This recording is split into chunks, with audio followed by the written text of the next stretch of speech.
ನಮಸ್ಕಾರ ವೀಕ್ಷಕರೇ, ಬೆಂಗಳೂರು ಬಜ್ ಪಾಡ್ಕಾಸ್ಟ್ಗೆ ನಿಮ್ಮೆಲ್ಲರಿಗೂ ಸ್ವಾಗತ. ಇನ್ನು ಕೆಲವೇ ದಿನಗಳಲ್ಲಿ ನಾವು ಏರ್ ಶೋ ನೋಡೋರಿದ್ದೀವಿ. ಚಿಕ್ಕ ಮಕ್ಕಳಿಂದ ಹಿಡಿದು ವಯೋವೃದ್ಧರವರೆಗೆ ಏರ್ ಶೋ ಅನ್ನೋದು ಒಂದು ಕೌತುಕ. ಅದರ ಜೊತೆಗೆ ಇಡೀ ವಿಶ್ವಕ್ಕೆ ನಾವು ಹೇಳೋದಕ್ಕೆ ಹೊರಟಿರೋದು ನಮ್ಮ ವಾಯುಸೇನೆಯ ಬಲ ಏನು ಅಂತ. ಹಾಗಾದರೆ ಈ ಬಾರಿಯ ಏರ್ ಶೋ ಹೇಗಿರುತ್ತೆ, ಯಾವ ರೀತಿ ನಿಮ್ಮ ಕುತೂಹಲ ತಣಿಸೋದಕ್ಕೆ ಸಿದ್ಧವಾಗಿದೆ, ಇದರ ಬಗ್ಗೆ ಮಾತನಾಡೋದಕ್ಕೆ HALನ ಚೇರ್ಮನ್ ಮತ್ತು ಮ್ಯಾನೇಜಿಂಗ್ ಡೈರೆಕ್ಟರ್ ಆದ ಶ್ರೀ DK ಸುನೀಲ್ ಅವರು ನಮ್ಮ ಜೊತೆ ಇದ್ದಾರೆ. ಸರ್ ನಮಸ್ಕಾರ, ಕಾರ್ಯಕ್ರಮಕ್ಕೆ ಸ್ವಾಗತ. ನಮಸ್ಕಾರ. ಹೇಗಿದ್ದೀರಿ ಸರ್? ಮತ್ತೊಂದು ಏರ್ ಶೋಗೆ ಈಗ ಬೆಂಗಳೂರು ವೇದಿಕೆ ಆಗ್ತಾ ಇದೆ.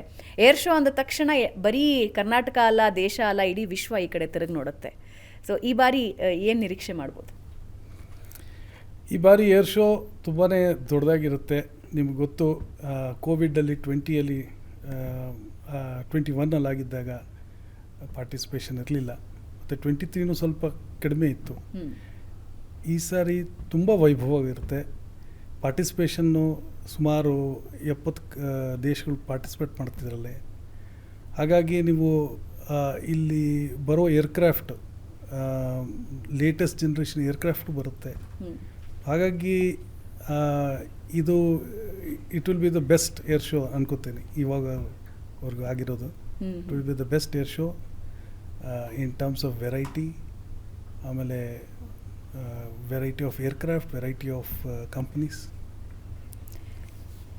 ಏರೋ ಇಂಡಿಯಾ 2025 ಅಂದರೆ ಭಾರತ ಬೆಳೆದು ಬಂದ ರೀತಿ, ವಾಯುಸೇನೆಯಲ್ಲಿ ಬೆಳೆದು ಬಂದ ರೀತಿಯೇ ಒಂದು ಕುತೂಹಲ. ಆ್ಯಂಡ್ ಇತ್ತೀಚಿನ ದಿನಗಳಲ್ಲಿ ಭಾರತೀಯ ಉತ್ಪಾದನೆಗೆ ಹೆಚ್ಚಿನ ಗಮನ ಕೊಡ್ತಾ ಇದ್ದೀವಿ. ಸೊ ನಡೆದು ಬಂದ ರೀತಿಯನ್ನು ಒಂದು ಸಲ ನಾವು ಮೆಲುಕು ಹಾಕೋದಾದರೆ ಭಾರತದ ಇತಿಹಾಸ, ಏರೋಸ್ಪೇಸ್ ಇತಿಹಾಸ ನೋಡಿದ್ರೆ ಅದು HAL ಇತಿಹಾಸ ಮತ್ತು ಇಂಡಿಯನ್ ಏರೋಸ್ಪೇಸ್ ಇತಿಹಾಸ ಒಂದೇ ಅನ್ಬೋದು. ಯಾಕಂದರೆ ಸುಮಾರು 85 ವರ್ಷದಿಂದ ನಾವೇ ಈ ದೇಶದಲ್ಲಿ ಏರ್ಕ್ರಾಫ್ಟ್ ಆಗಲಿ, ಹೆಲಿಕಾಪ್ಟರ್ ಆಗಲಿ, ಇಂಜಿನ್ ಆಗಲಿ ತಯಾರು ಮಾಡೋದು, ಮೇಂಟೈನ್ ಮಾಡೋದು ನಾವೇ ಮಾಡ್ತಿದ್ದೀವಿ.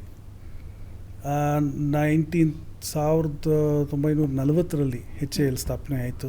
ನಿಮ್ಗೆ ಗೊತ್ತು, ಬೆಂಗಳೂರಲ್ಲಿ ಸೇಠ್ ವಾಲ್ಚಂದ್ ಹೀರಾಚಂದ್ ಅವರು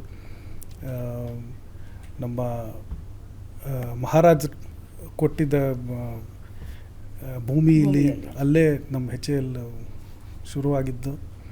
ಸ್ಟಾರ್ಟಿಂಗಲ್ಲಿ maintenance of aircraft second world ವಾರಲ್ಲಿ ಸ್ಟಾರ್ಟ್ ಆಗಿ ಆಮೇಲೆ ಸುಮಾರು 1950s 60s ನಾವು ನಮ್ಮದೇ ಡೆವಲಪ್ಮೆಂಟ್ ಸ್ಟಾರ್ಟ್ ಮಾಡಿದ್ವಿ. HD2 ಅಂತ ಒಂದು ಟ್ರೈನರ್ ಸ್ಮಾಲ್ ಏರ್ಕ್ರಾಫ್ಟ್ ತಯಾರು ಮಾಡಿದ್ವಿ. ಆಗಿಂದ ನೋಡಿದ್ರೆ ಇವಾಗವರೆಗೂ ಸುಮಾರು 4,500 ಏರ್ಕ್ರಾಫ್ಟ್ ಮಾಡಿದ್ದೀವಿ ನಾವು, 5,500 ಇಂಜಿನ್ ಮಾಡಿದ್ದೀವಿ. ಹಾಗಾಗಿ 60s ಶತಕಲ್ಲಿ ನಾವು MiG-21 ಮ್ಯಾನುಫ್ಯಾಕ್ಚರ್ ಮಾಡಿದ್ವಿ, ಲೈಸೆನ್ಸ್ ಮ್ಯಾನುಫ್ಯಾಕ್ಚರ್ ರಷ್ಯಾನಿಂದ ತೊಗೊಂಡು. MiG-27, ಸುಖಾಯ್, ಅದೇ ಥರ ಜಾಗ್ವಾರ್, ಹಾಕ್ ಏರ್ಕ್ರಾಫ್ಟ್ ಟ್ರಾನ್ಸ್ಫರ್ ಆಫ್ ಟೆಕ್ನಾಲಜಿ ಅಂದರೆ ಲೈಸೆನ್ಸ್ ಮ್ಯಾನುಫ್ಯಾಕ್ಚರಿಂಗಲ್ಲಿ ಮಾಡಿದ್ವಿ.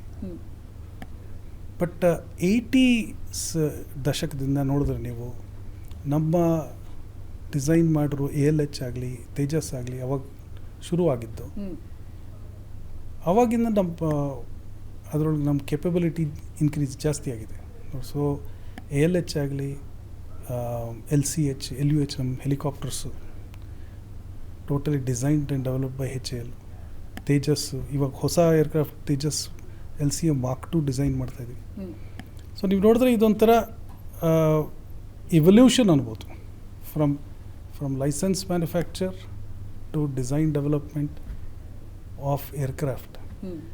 ಆ ಥರ ನೋಡಿದ್ರೆ ನಾವು ಆತ್ಮನಿರ್ಭರ್ ಆಗ್ತಾ ಇದ್ದೀವಿ, ಇನ್ನೂ ಆಗಿಲ್ಲ.